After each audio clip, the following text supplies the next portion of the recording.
Welcome to the latest edition of the Stephen A. Smith Show, coming at you as I love to do at the very least 3 days a week over the digital airwaves of YouTube and, of course, iHeartRadio. By the way, just wanted to take a moment to show my love and appreciation to all my subscribers.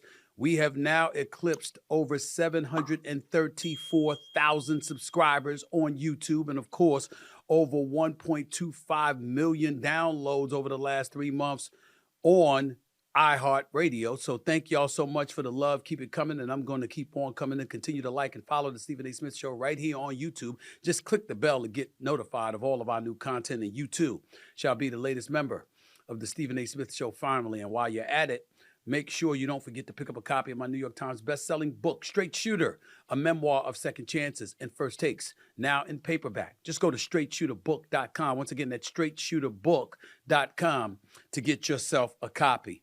Needless to say, I got a lot to get into today. LeBron James, Bronny James, what would I have to say about that? You'll find that out. Stay tuned. Don't go anywhere to hear what I have to say about that. Skip Bayless, news has come out that he is departing from FS1. I know a lot of people are going to want to hear what I have to say about that, so I'll speak on it in just a few minutes. But not before I get to the latest, because we've got to get started with the Republican National Convention, which kicked off Monday night in Milwaukee, Wisconsin, as planned, despite the assassination attempt against Donald Trump on Saturday in Pennsylvania. After we taped our show on Monday, we learned that J.D. Vance is Trump's selection as his running mate, vice president. Vance will give a speech tonight for the first time as the vice presidential nominee. The first 2 days of the RNC have been highlighted by former Trump rivals like Nikki Haley and Ron DeSantis last night stepping to the microphone to fully endorse him in front of the Republican delegation. We've also seen celebrities and influencers taking the stage to back Trump, including Amber Rose, who, by the way, I thought did a good job. She spoke on Monday, and Dana White, who's expected to speak on Thursday before Trump takes the stage to address his party. Believe it or not, at this particular moment in time, that ain't the biggest news in politics. The biggest news is that Democratic representative out of California, the one and only Adam Schiff, one of Trump's biggest critics, biggest cynics, he made an announcement just today, and he's the first Democrat to do so since the assassination attempt against Donald Trump, calling for President Joe Biden to step aside, to not run for the presidency of the United States of America. As we speak, we're trying to reach out to Adam Schiff. I don't think we'll be able to get him for today, but make no mistake about it, I plan on having him on in the next few days or so to hear what he said and why he's taking this step. He's running for his Senate seat in California. And obviously, there's a lot going on in the state of California. We recently saw news that Elon Musk, owner of X, formerly known as Twitter, has decided to move his company's headquarters to Austin, Texas. He's departing from the San Francisco Bay Area, alluded to the crime in the Bay Area influencing his decision to make such a move. And he made sure to add, or at least the news reports made sure to add, that indeed he's going to be donating about $45 million to a super PAC in support of Donald Trump becoming the next president of the United States, the 47th president of the United States. So there's a lot going on, and we've got to unpack it for what it is. First things first about Adam Schiff. For him to call for Biden to step down is a huge, huge deal, because when you're running for a U.S. Senate seat and you've already been on Capitol Hill all of these years and you're taking this position, make no mistake about it, you ain't doing it by accident. You're doing it because you know that you have a level of support behind you. Now, some polls have shown there's a number of Democrats who are adamantly against Joe Biden running for re-election. I think the number was at 17 before the assassination attempt against Donald Trump, and now it's increased even more, according to some reports. Adam Schiff, in my opinion, taking this position on this particular day during the RNC, the Republican National Convention has been taking place over the last few days in Milwaukee, Wisconsin. It's not an accident. He's seeing what's transpired. He's seeing what's unfolding before his very eyes. He's also seeing our president, who clearly has lost a step, and he's saying enough's enough. And I don't blame him. Let me be very, very clear. I don't blame him. I support Adam Schiff's position, and I'm not apologizing for that to anybody. I'm getting sick and tired of people acting like somebody is insulting or denigrating Joe Biden by taking such a position. It's just not true. Don't fall for the okie doke. That's BS. That's not what's going on here. One of the things that we have to understand. Listen, ladies and gentlemen, Social Security exists in this world. You know, once upon a time, it was at age 65. I think that I forgot what the number is today. But it's called retirement age. Does that mean everybody needs to retire? No. Does that mean we should engage in ageism? No. What it does mean is that, for the most part, you've lost a step as you age. And when you've lost a step, the last thing you need to do is be harnessing an inordinate of increased responsibility on your shoulders, particularly when you seem to be fleeting, when you seem to be a bit more feeble, when you don't seem to be what you used to be. It is not an insult against the President of the United States to say that. This is not about ageism. Nancy Pelosi is 84. Nobody has said anything to her about needing to step away because of her age or because of a cognitive decline or anything like that. She's sharp as a tack. Whether you agree or disagree with her, she's sharp as a tack. Nobody has said anything about her. So this is not about age. This is about him, that man, President Joe Biden. And if you are a liberal, if you are somebody on the left, and you look at some of the policies that he has put forth, you don't really have much of a problem with them. We saw at the RNC, we saw Marjorie Taylor Greene lying through her teeth about how so many hundreds of thousands of Americans have lost jobs in the United States, when under the Biden administration, according to CNN, it's increased by 4.7 million. 4.7 million more jobs. What is she talking about? So we know that's a lie. But the point is, no matter what you think about what Joe Biden has done, whether it's with the economy, whether it's with geopolitical relations in terms of dealing with foreign entities and what have you, no matter what way you slice it, you might look at him and say, he's done a good job. Some might say otherwise, obviously on the right. I'm saying it doesn't matter. We're not talking about what he's done. We're talking about looking at him and saying, are you confident he can give you 4 more years? Ladies and gentlemen, there's a lot of folks wondering whether or not he can give you 4 more months. We've seen him.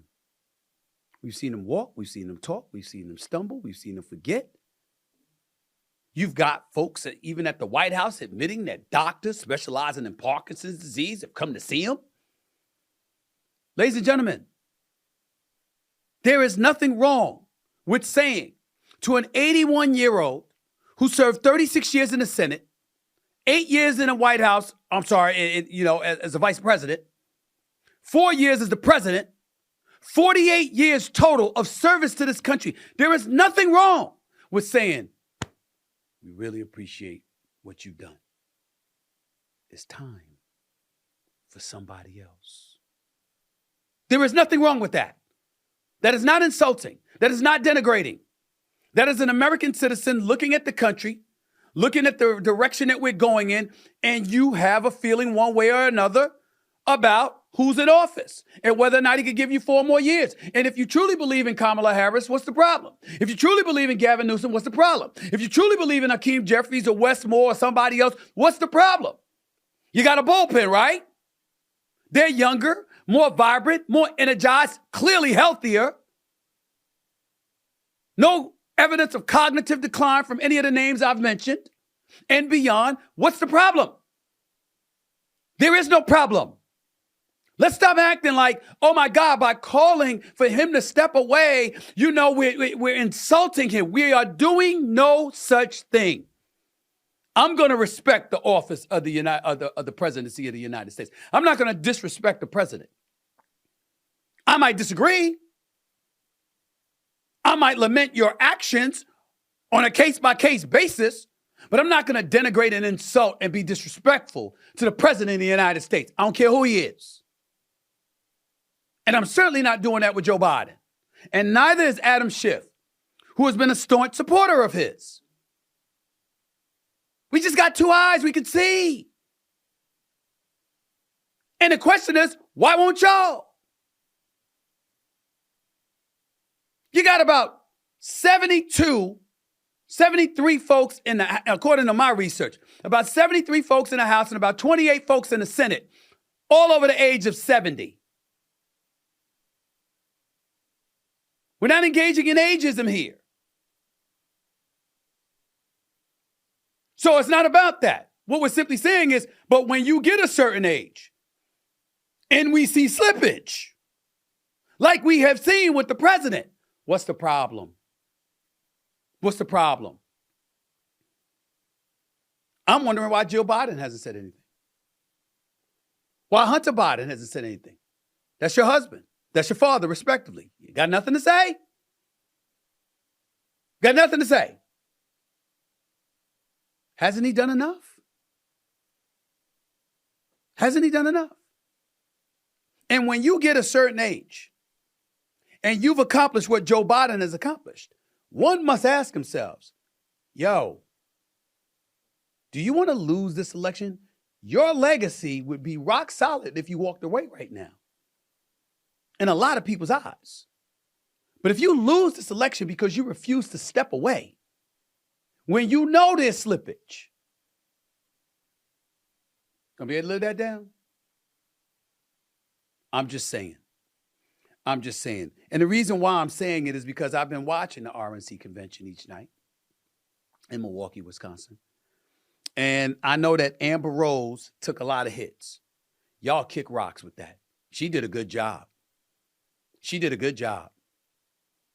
Let me tell y'all something right now. It ain't me. Y'all don't want to accept what I'm saying, that's fine. I'm a centrist, ladies and gentlemen. I don't operate on the fringes. I don't like extremes on either side. I don't like racist. I don't like bigots. I don't like those folks.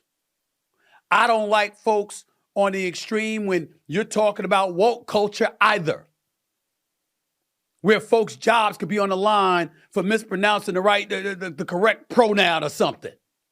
I don't like that. I don't operate on the fringes. I'm a centrist. I voted for one Republican in my life. I ain't vote for Donald Trump, but I'll be damned if I'm not going to vote Republican in the future based on some of the things that I've been seeing. It won't be for this guy, but I leave myself open. But most of the time I vote Democrat, all the time. Only Republican I ever voted for was Chris Christie for the governor in New Jersey. You see Monday's themes for the Republican National Convention. Make America wealthy once again. Tuesday, make America safe once again. Tonight, make America strong once again. Thursday night, make America great once again. So you got wealthy, safe, strong, and great.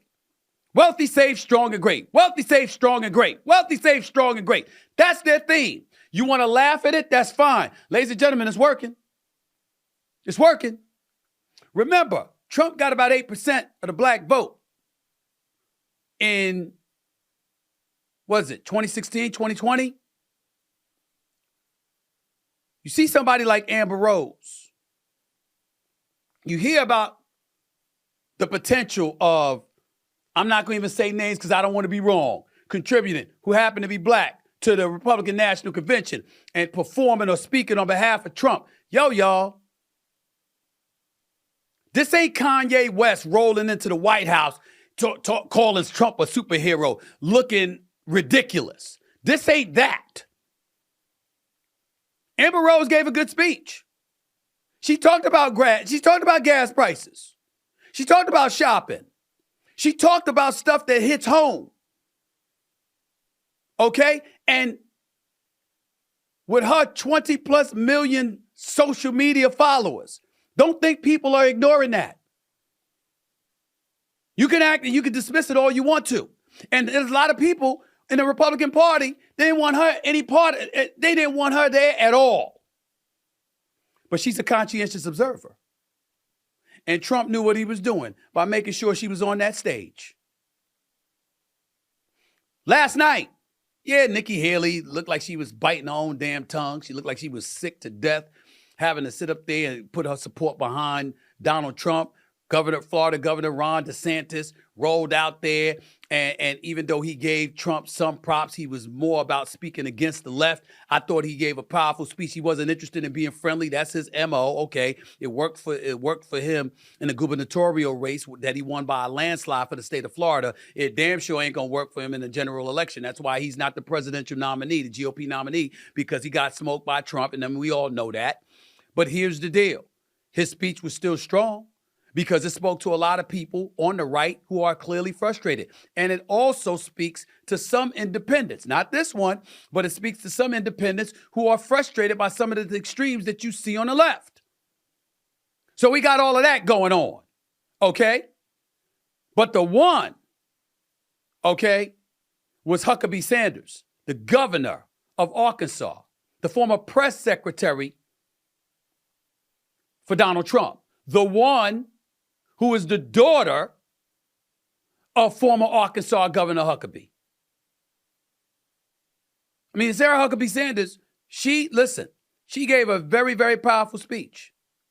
When she called out MSNBC and talked about the insults, when she talked about her family being forced out of a restaurant, when she talked about a professor or a teacher, rather, of a 3-year-old spitting on her car, when she talked about these things, it hit home because it showed a lack of decorum, a level of insensibilities.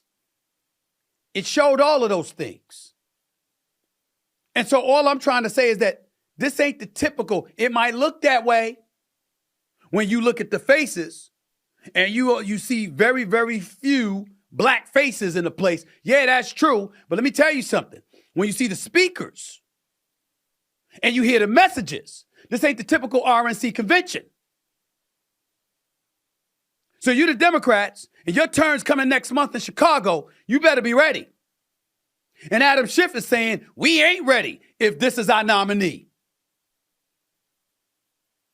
This is supposed to be a roll call that the Democratic National Convention scaled back, basically virally inserting President Biden as the Democratic nominee for the presidency. Well, guess what? They held off on that. It's not an accident. Why? Stuff is getting thick up in here, and you got to pay attention. And so now what's going to happen is you're going to see a lot of people, and a lot of people's going to be talking, and you know what's going to come up. And it's going to come up. And by the way, I'm not blaming the Democrats for this. We're going to hear a lot more about Project 2025. We're going to hear about Project 2025. Now, for those of you that don't know, that have been living under a rock, I want to make sure I read it because I'm quoting it accurately. Project 2025, also known as the Presidential Transition Project, is a text produced by right-wing think tank and lobby group, the Heritage Foundation, which is intended to serve as a guidebook for a future conservative administration. Donald Trump and his campaign team have officially distanced themselves from Project 2025's radical blueprint, yet several key figures behind the project have political ties to the former president. Now, ladies and gentlemen, this is a lengthy document, about 900 pages. Some of the policies it proposes have garnered widespread attention, including bringing federal agencies under more direct control of the president, a rollback on environmental commitments, and, of course, abolishing the Department of Education. These are the kind of things that they're talking about here. It's essentially a map for ultra-conservative activists to enshrine their agenda should Trump win. Now, what they'll tell you is, with or without Trump, they've been doing this since the Reagan administration, and they're going to keep on doing this for years and years to years and for years and years to come. That's what they're talking about here. When you talk about federal agencies, it proposes a scaled down, I'm reading here, proposes a scaled down federal government, including the abolishment of multiple agencies, including the Department of Education, Department of Homeland Security, National Oceanographic and Atmospheric Administration, and Consumer Financial Protection Bureau, whose remaining departments would be folded into other agencies or privatized, including the Transportation Security Administration. How about transgender rights? Transgender rights and gender identity beyond biological sex are roundly rejected, with such steps as reinstating the ban on transgender Americans serving in the military, prohibiting public school educators from referring to students by anything other than their birth name and pronouns without parental permission, and ensuring no federal funds are used to provide gender-affirming care, DEI, and LGBTQ rights.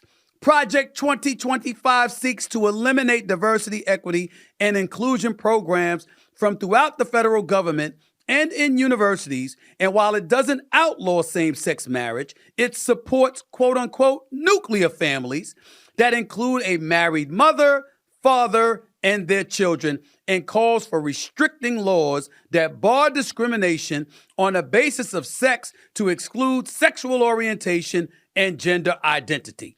Last but not least, it's a lot more, but I'm going to read one last one. This is about abortion. While Project 2025 doesn't explicitly call for an abortion ban, it would take many steps to restrict the procedure, including directing the Food and Drug Administration to revoke its approval of abortion drug, mifepristone, M-I-F-E, Pristone, P-R-I-S-T-O-N-E, using the Comstock Act to block any abortion equipment or medication from being mailed, which abortion rights advocates have said would be a backdoor way to ban abortion, barring federal funds being used to provide health care coverage for abortion, and requiring states to report all abortions that take place there to the federal government. So there you have it. You're going to hear the Democrats leaning on this heavily. Because you see, since the assassination attempt against Donald Trump, you're fading. I said it to you one day. I'm going to say it again. Goes to the ground. Jumped on by Secret Servicemen. They're getting him up. He says, let me get my shoe. He gets up. Blood is streaming down the right side of his ear and his face and what have you. And in the midst of all of that, while surrounded by Secret Service agents, he raises his fist and screams, fight, fight, fight, 3 times. And the American flag is behind him. The Associated Press has that photo. I don't know why we don't have it yet, but the Associated Press has it. It's the American flag behind him. You can't buy a better photo as a politician. You cannot buy a better photo. And what did they talk about at the RNC? Especially Lara Trump, his daughter-in-law, his strength in that moment of adversity, of fear, with his life on the line. Look at what he did. Look at the strength he showed. Look at the fervor. Look at the vigor. Look at the tenacity. Look at his determination. That's what they were saying. You and I both know that's the last thing they've said about Joe Biden over the last few months.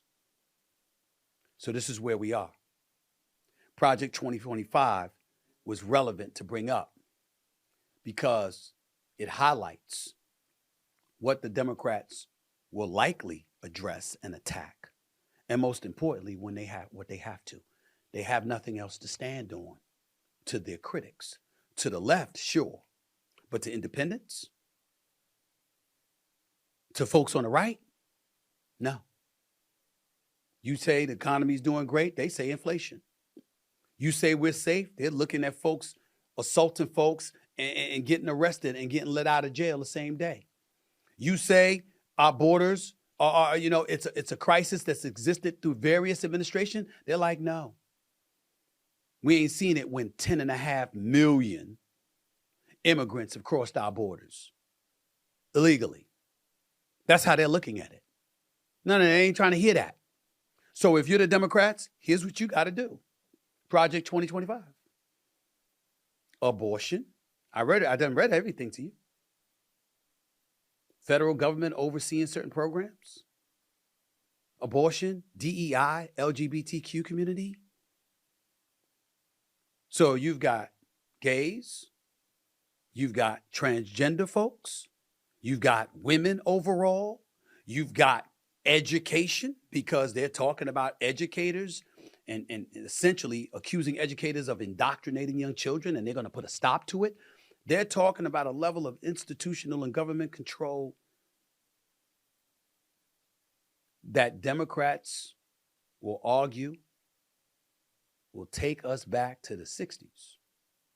They're going to say that it is jeopardizing, if not flat out going after in an effort to confiscate the rights we've worked decades to capture, if not longer.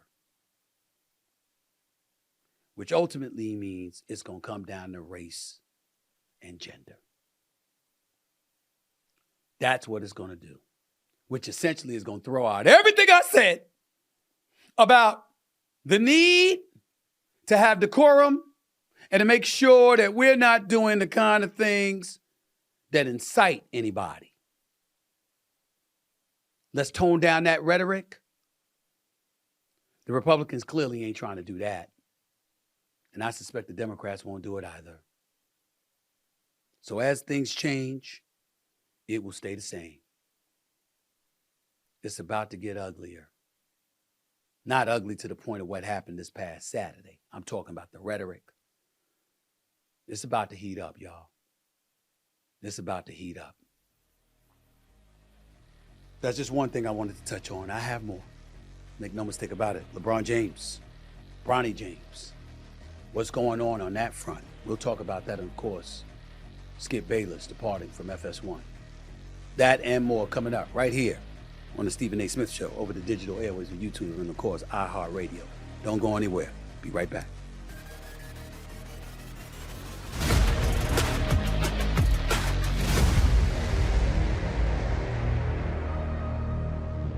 Okay, everybody, you know what time it is. It's time for Stephen A.'s Weekly Sports Picks. Yes, I'm excited because today I'll be making my picks for the second half of the baseball season for some of the biggest names in the game. But how am I going to do it, you might ask? With Prize Picks, of course. That's right. You see, Prize Picks is a skill-based, real money daily fantasy sports game where you select 2 or more players and predict if they'll have more or less than their stat projections for the game, or in this case, the season. But it's not just baseball. Oh, no. There is the WNBA. There's tennis. There's golf. Even MMA. And if you go to prizepicks.com right now and use promo code SAS, you receive a 100% deposit bonus up to $100. You heard me. Right now, go to prizepicks.com. Type in my initials SAS for a first-time deposit match up to $100. Now, let's look at all of my winning picks. Paul Skeens. More or less than 71 and a half strikeouts in the last 66 games. Well, he has 89 strikeouts and 11 starts. I mean, that's pretty damn impressive this season, all right? I mean, so guess what? I'm going to go with less. I don't see the trend continuing. I just don't. Shohei Ohtani, more or less than 15 and a half home runs in the remaining 65 games. Only 15? He already has 29 home runs in 97 games. I think I'm going to go with more on this. I think that's the safe bet, okay? He's Shohei Ohtani, okay? Aaron Judge, the judge, okay? More or less than 21 and a half home runs in the last 64 games. This is Aaron Judge. This is the Yankees. This is Pinstripes. The place where El Capitan, Derek Jeter once resided, okay? 34 home runs in 98 games. I'm going to go with more, okay? Last but not least, Ellie De La Cruz. More or less than 21 and a half stolen bases in the remaining 65 games. Let's see. He's got 46 steals in the first 97 games. I'm still going to go with less. I think the way to go is less on this one, all right? That's where I'm going with it, y'all. What can I tell you? I hope you appreciate where I'm coming from. There's a method to my magic, a logic to everything. My logic is undeniable. My logic is undeniable. We shall see. That's what I feel. Welcome back to the Stephen A. Smith Show right here over the digital airways of YouTube and, of course, iHeartRadio. Let me transition to sports because large crowds have been showing up to see Lakers rookie Bronny James play during the NBA Summer League games in both Las Vegas and San Francisco. But his performance so far is not justifying the hype. Ladies and gentlemen, he's now 0 for 15 from three-point range. He's averaging 4.3 points, 3.8 rebounds, 1.5 assists through 4 games. He's also missed 1 game with knee swelling. These Summer League stats are not far off from the underwhelming numbers Bronny put up in his lone season at USC. Those performances have many questioning if Bronny has a real NBA future. Finals MVP Jaylen Brown was sitting courtside of the game with girlfriend Kizray Gondrezick and her former teammate Angel Reese, and seemed to be caught saying, quote, "I don't think Bronny is a pro." It's all over the social media and all that stuff. That's the only reason why I posted it. Brown did not confirm or deny saying this, but did take to X to share his thoughts on Bronny after people reacted to his perceived slight, saying this, quote, "It's a flex to have your son alongside you in the NBA. It reflects greatness and longevity. Bronny has all the tools around him to be successful. I look forward to watching his growth," end quote. Beautiful, beautiful quote by Jaylen Brown, because it says what most of us should be saying. We're rooting for Bronny James. We just haven't seen evidence yet that he'll succeed. That's basically what Jaylen Brown has said. 0 for 15 is 0 for 15. You can go through a stretch. You can go through all of those things. See, this is the reason why I've never seen Bronny James play. Of course, I will see him now. And of course, I would have gone to see him this year at USC had he stayed there. I wasn't really concerned about last year because when you survive a cardiac arrest at his young, youthful age, I was more concerned about him being healthy enough. Running up and down the court, the minute you're feeling some fatigue, you might be scared to death. And so I was worried about that. But I have been, and I don't want to use the word criticism because I'm not trying to criticize LeBron James. Look, man, he's LeBron James, one of the greatest players in the history of basketball. Top 3 easily. I think top 2. Better resume from Kareem Abdul-Jabbar than LeBron James. But nevertheless, LeBron James, I believe, is the second greatest player in the history of basketball behind Michael Jordan. Having said all of that, again, not criticizing, but just pointing out, that's a real tough spot he put himself in. You don't get to dial that back. When you say, "I want to play in the NBA with my son," when you say you want to be his teammate, when you indicate that you're willing to go to any team that drafts him and you'd be willing to play on the minimum salary just to be in the same uniform as your team, that's what LeBron James said in the past. Okay? Even said in the past, went so far as to say that his son was better than some NBA players now. And so you put that and heaped that level of expectation. Your heart was clearly in the right place. LeBron James should not be criticized for that. He's a dad and a wonderful dad by all accounts. It ain't for us to judge him and the love that he has for his son and how that love should be portrayed, except in certain public situations. I'm not trying to talk about a father and his son. I'm talking about an NBA player who is incredibly brilliant and savvy, making one of the greatest mistakes he could have ever made by bloviating about his son to the degree that he did in terms of wanting to play alongside him. Bronny James was an All-American averaging 14 points a game. Kendrick Perkins has been on this show on several occasions talking about you don't get to be a McDonald's All-American averaging 14 points a game. That doesn't happen. It happened for LeBron James' son. Who was the 55th pick in last year's NBA draft? We don't know who the hell that is. We do know that he got paid about $500,000. We know that Bronny James got picked 55th overall in this draft, and he's guaranteed $8 million. We know that LeBron James was talking about going anywhere his son went, even if it meant him playing for the minimum. And lo and behold, he ended up not having to at all because after Bronny James got drafted, LeBron James re-ups for over $100 million. Now, let me be very clear. LeBron James is underpaid. LeBron James deserves, I don't give a damn what his salary is, he deserves more. Because not only is he a superstar, even at the age of 40, he's also box office. Even at the age of 40, that's what he'll be this December. Even in the 22nd season, the brother is box office. So he pays for himself. Ain't about that. All I'm trying to say is that Bronny's in a bad spot because the scrutiny that's going to be heaped upon him is going to be immense. It really, really is.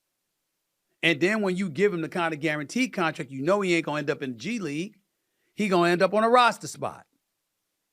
Now, I don't have a problem with the roster spot because Thanasis, the Greek freak, Giannis Antetokounmpo's brother, is on the squad, and a lot of people say, hey, he wouldn't be on the squad if it wasn't for his brother. Hell with that. Greek freak is the Greek freak. And if he wants his brother on the squad, I'm not hating on that. Nepotism happens all over the place, especially in the NBA. I'm not hating on that. I'm talking about actual playing time. What we've seen from Bronny James thus far. All I'm going to say is that unless there's vast improvement, the only time we better see him is sitting on the bench or in practice. Because if he's out there on the basketball court, nobody's going to believe that's on his merits. They're going to believe it's because of LeBron James. And you already believe in that anyway, and that puts him in a bad spot, which is why I've never watched him, because I've never wanted to have to cover him, because I don't want to do that to the kid. I want to give him an opportunity to grow and shine. It ain't his fault that his dad was out there doing what he did in terms of bloviating about his name all over the place. And I'm not saying it in an insulting way, not trying to be remotely disrespectful to LeBron James. Major props to him. He loves his son that much, man. It's no crime. It's just that, damn, you so media savvy. You know. You had to know what kind of pressure this was going to mount on his shoulders. And it's just unfortunate to see people scrutinizing Bronny the way that they're doing already. It's not because of him. It's because of his dad. And it ain't because, it'd be one thing if it was because of you're a LeBron James son and that's the only reason. No, because you can't help that. It's literally because of all the talking LeBron James did about him in terms of what he wanted for himself as a father. I want my son in the NBA. I want to play with my son in the NBA. And then obviously facilitated it happening with the Los Angeles Lakers to the point where Rob Pelinka and JJ Redick and everybody get up there and they're clapping and all of this other stuff for the second round pick. Like they just drafted the number 1 overall pick, who, by the way, we don't talk about at all. So I'm just looking at stuff like that, and I'm like, really? And then Rob Pelinka comes out, and y'all thought I was joking. I actually called the executive producer for General Hospital, Frank Valentini, about Rob Pelinka. It's just such a touching thing to see, and wow, this is just a great story. I don't have the exact words, exact quote in front of me, but y'all know what I'm getting at. Y'all know what I'm referring to, because Rob Pelinka did that after they drafted him. And I'm like, really? And the Oscar goes to... Give me a break. Stop. Okay? So I feel bad. Bronny needs time. He's going to grow. I got every confidence that he's going to be a good player. I'm rooting for him. I'm not rooting against him. I got nothing negative to say about him. 0 for 15 are your stats. 23% shooting, 7 for 31 from the field. Those are your stats. Those are actual data. Okay? So he's got a lot to work on. I'm just of the mindset that, damn, his dad knew better. His dad knew better. And I'm wondering right now, based on what we're seeing in Summer League, is it going to be good for Bronny James to even be on the bench? Because if he's in the locker room wearing a Lakers uniform during games, they're going to bother LeBron James at every turn about him. If he's in the G League, no. LeBron, he's going to be there developing and growing and getting better and getting himself ready for the NBA, going up against stiffer competition rather than being in college. That's fair. But it's also not going to put LeBron James in a position where he's got to answer about his son every day. Because I'm telling you right now, he's going to blow a gasket. LeBron's going to lose it. I don't care how composed he is. I don't care how good he is. I don't care how composed and professional and in line he has been throughout his illustrious career. Taking the high road, as he said. This is his son. There's only but so much he's going to take if he keeps getting bombarded with questions about Bronny every day, because Bronny is on that bench in uniform and in the locker room, pregame and postgame. I'm just making a suggestion. Until he's ready, he should be in the G League. Until he's ready. Only because I think if he's in the locker room, they're going to bother LeBron James. They're going to bombard him every day. And if they don't bother him, they're going to bother Bronny. And LeBron's going to lose it if you buy it. What father you know is going to sit idly by and let you bother his son, who's just trying to learn and get better and grow? I know I wouldn't. LeBron is the ultimate professional. He's ultra composed. I promise you, he's going to blow a gasket at some point if somebody keeps either messing with his son or bothering him about his son. The best way to insulate yourself from that is to make sure he's in the G League until he's ready to come on the court in the Lakers uniform and make a contribution. That's just my take. Take it for what it's worth. I got to move on to some really sad news because it involves Joe Jellybean Bryant, the father of NBA legend Kobe Bryant. He passed away at the age of 69 following a massive stroke. Joe Bryant was a basketball star in his own right, having starred at Bartram High School and LaSalle University and spending over 8 seasons in the NBA before a long overseas career. He was a 6'9" forward named Jellybean. He was picked 14th overall by the Golden State Warriors in 1975. My condolences to his wonderful wife, his daughters, Kobe Bryant's mother, Kobe Bryant's sisters. You know,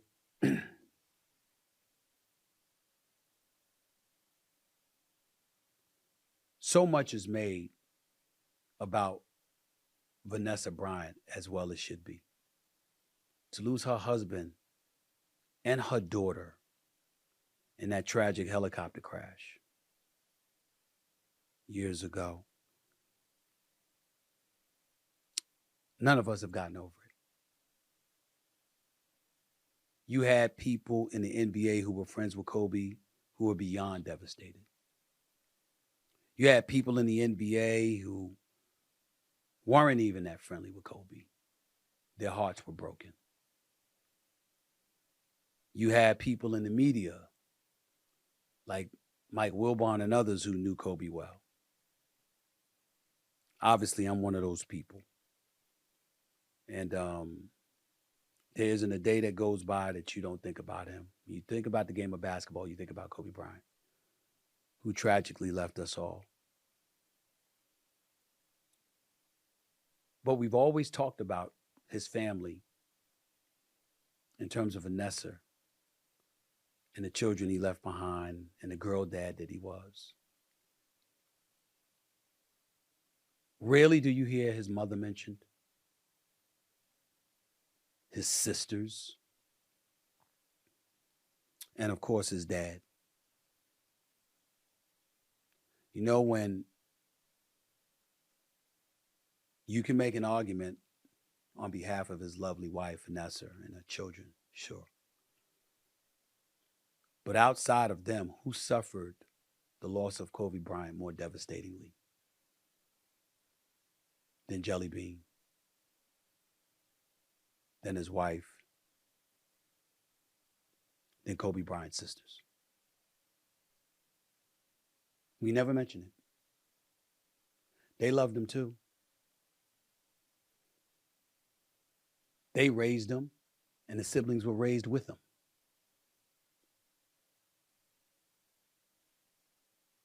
They lost a brother.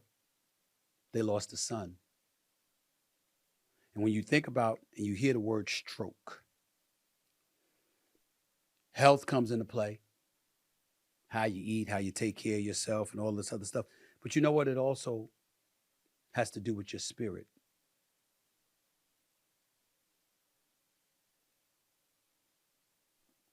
When you suffer such a devastating loss, and I remember, and I'll tell y'all this really, really quick story, and I hope my man Mark doesn't mind this. Mark is a guy that I grew up with in Hollis, Queens, 2 doors down from my house.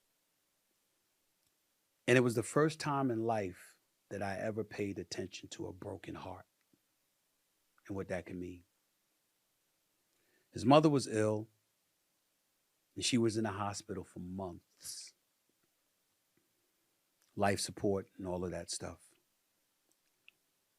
And ultimately, after months of being on life support, they ultimately had to make the decision, pull the plug. She wasn't going to recover. And I remember, and I'll just call him Mr. M because I don't want to reveal my boy's last name, because I don't know if it's okay for me to tell his story. I didn't seek his permission for it because I didn't know I would bring it up. But I saw his dad on the front steps of his house. And I walked by, coming home from school, and I looked at him, and I knew not to even say hello. This man looked so devastated, in such extreme despair, that I knew he wasn't going to be here long. And he had no health issues. And months later, he passed away. And the doctor said it was from a broken heart. It happens. It's really true. When your soul is just emptied because everything that you lived for is gone. I didn't know Jellybean Bryant that well, nor the rest of his family. But the few times that I met him, I knew he loved his son. And I knew the differences that they may have had, which is none of anybody's business, didn't dissipate or diminish that love one bit. And when I heard of his passing the other day, the part that saddened me was that we didn't say enough about him and his family and their loss when Kobe Bryant had passed away in that helicopter accident. We didn't say enough about them. We always should speak about Vanessa. We always should speak about their children left behind. We always should speak about Kobe and Gianna's love for them. But Kobe Bryant had another family too. And that was his dad and his mom and his siblings. So my condolences, my heartfelt condolences to the Bryant family. Wishing them nothing but the best. I'm sincerely sorry for your loss. Coming up, Skip Bayless is reportedly leaving FS1. I'll share my thoughts on my longtime colleague and what may be next, right here on the Stephen A. Smith Show over the digital airways of YouTube and, of course, iHeartRadio. Back to close out the show in a minute.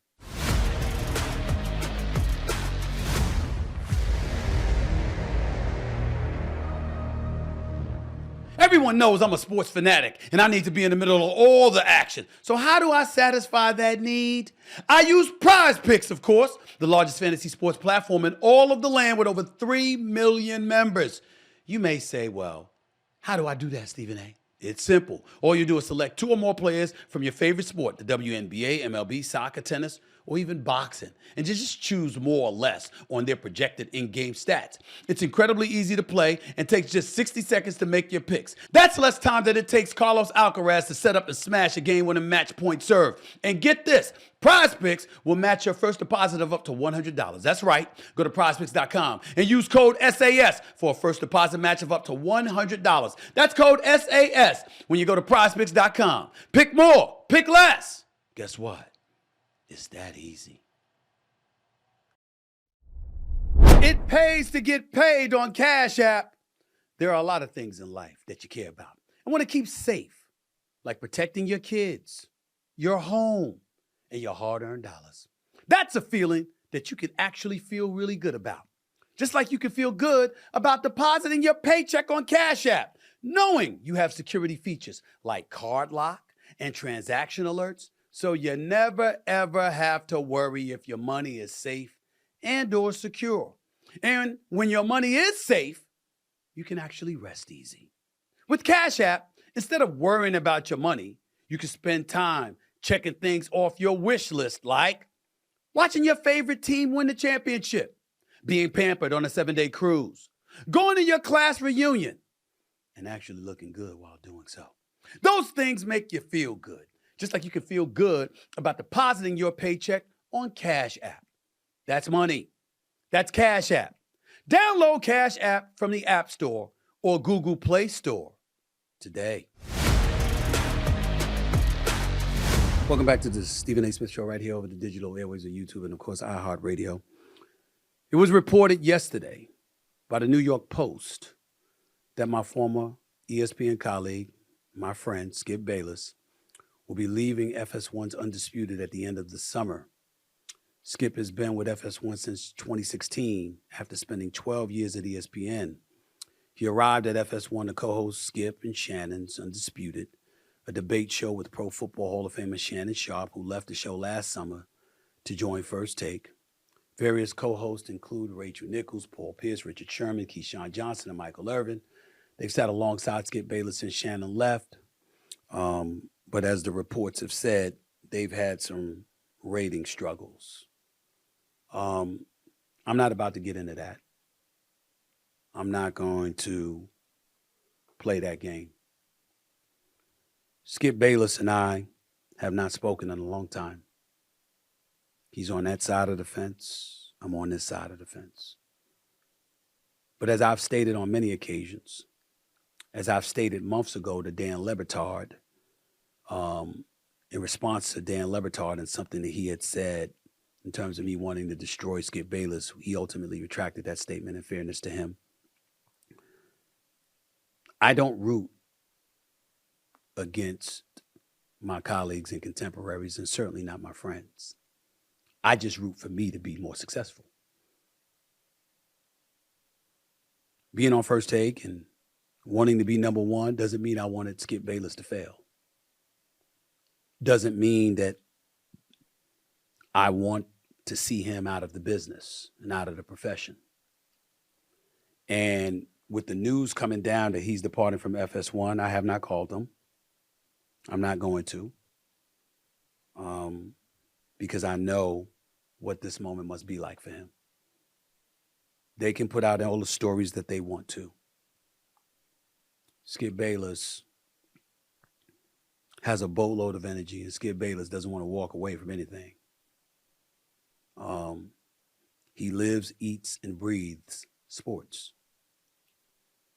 I don't know anything. I haven't called and asked anybody anything. What I know is that there is no way on earth that I can imagine him walking away. And I was watching some folks talk the other day, and including Marcellus Wiley, our former colleague at ESPN, and he had mixed emotions because obviously he likes Skip, but doesn't like Skip's trolling tendencies throughout the years. But Skip was always nice to him. He's fond of Skip, et cetera, et cetera. So he had mixed emotions. There were others who expressed the same thing. For me, it's sadness. Because I can't imagine that this is a happy time for him. There's a lot of positive things going on in my career and the place that I'm in. Skip Bayless has a lot to do with that. Who knows where I'd be had he not put me on First Take. Yes, we catapulted and we elevated and we became number one together, and that's true. But it doesn't happen if he doesn't push to make it happen. I'm not going to speak for Shannon Sharpe. He can do that on his own. But I will quote him and what he has said to me on numerous occasions. No matter what happened with him and Skip Bayless, he's not going to let 6 years be ruined by 6 months. Or he's not going to let 6 months ruin what transpired between them over 6 years. It's real easy for folks to pounce on whatever their perception is of what happened with Skip and FS1. But what I would ask you to consider is the industry itself outside of sports. Think about what has transpired in this world. Think about how every team, every entity, every company, whatever it is that you want to pick and choose or whatever, the spin doctors, the PR departments and everything else, no matter what you say, there's always plausible deniability. We've diminished ourselves as a society to a point where you can have the facts right in front of you, and all that matters is the spin attached to those facts, depending on which side of the aisle you fall on any particular subject. So what has ultimately born from all of that is debate. It's different perspectives and different opinions coming out. And a lot of times what I think people miss when they're talking about this industry, they're talking about a Skip Bayless or me or somebody else and trolling and using words like that. Well, number one, you're forgetting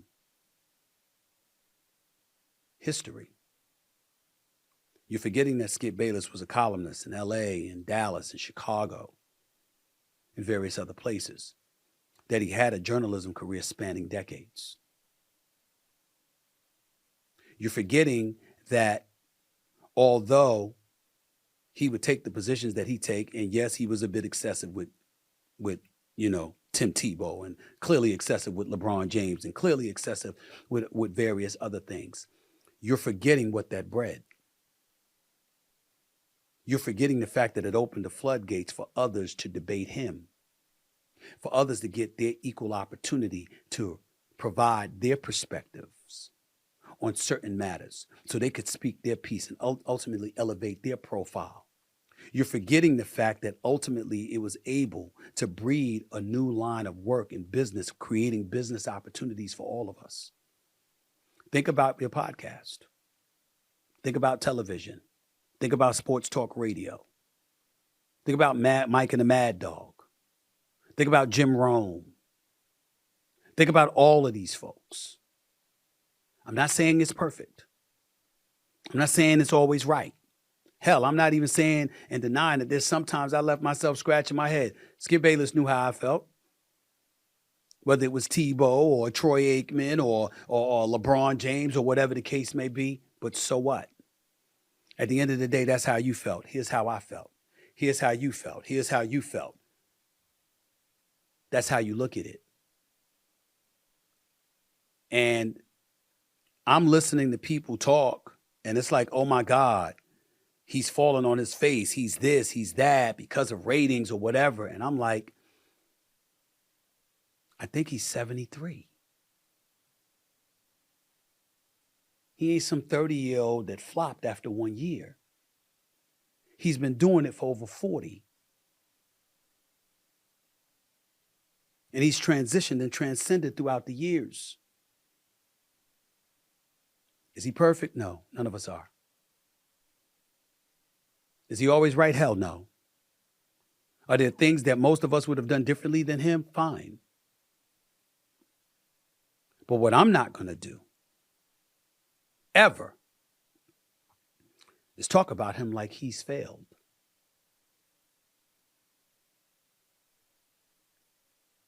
There comes a point in time when at a specific place, it ain't your time anymore. It doesn't even mean that it's over. It doesn't mean that he won't have a podcast. It doesn't mean that he won't get another show somewhere else. It doesn't mean that we've heard the end of Skip. But leaving FS1, if it is the end, it's not a failure. And if he moves on to something else, God bless him. I know a lot of people were expecting to hear something from me,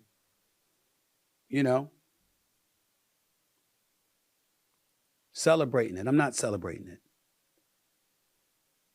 I'm on First Take. My goal is always to win. All of our time is up. I'm a black man. Make no mistake about it. I know it's going to come to an end for me someday. Nothing lasts forever. I'm under no illusions. I hope in the end, when all is said and done, my career will be as long as Skip Bayless's career has been. You know, when you love somebody, you don't always have to agree with them.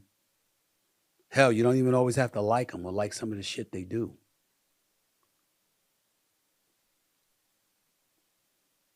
But what you don't do is celebrate when, at least in the crevices of your own mind, you're imagining that they're in pain.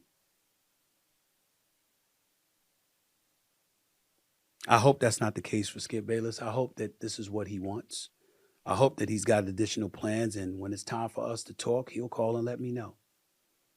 He's a different cat. You don't bother him. You let him reach out to you when he feels good and ready is. I know him. I've known him for decades. But I can't imagine that these times are real easy for him. I just wanted to speak on it, to let everybody know I'm not happy if he's not happy as it pertains to his situation. And number two, I won't speak against him. Again, he wasn't always right. We didn't always agree. Matter of fact, most of the time, 99% of the time, we disagreed. But where I am, where I've been, and especially where the hell I'm going with the stuff I got planned coming down the pike in a matter of months, none of it's possible if Skip Bayless doesn't extend that helping hand and brings me on First Take. I'll never forget that. I never have. I never will. You want to hold on to something that I have to say about Skip Bayless? Hold on to that. Until next time, this is Stephen A. signing off. This latest edition of the Stephen A. Smith Show right here over the digital airwaves of YouTube and, of course, iHeartRadio. Talk to y'all in a couple of days. Until then, peace and love.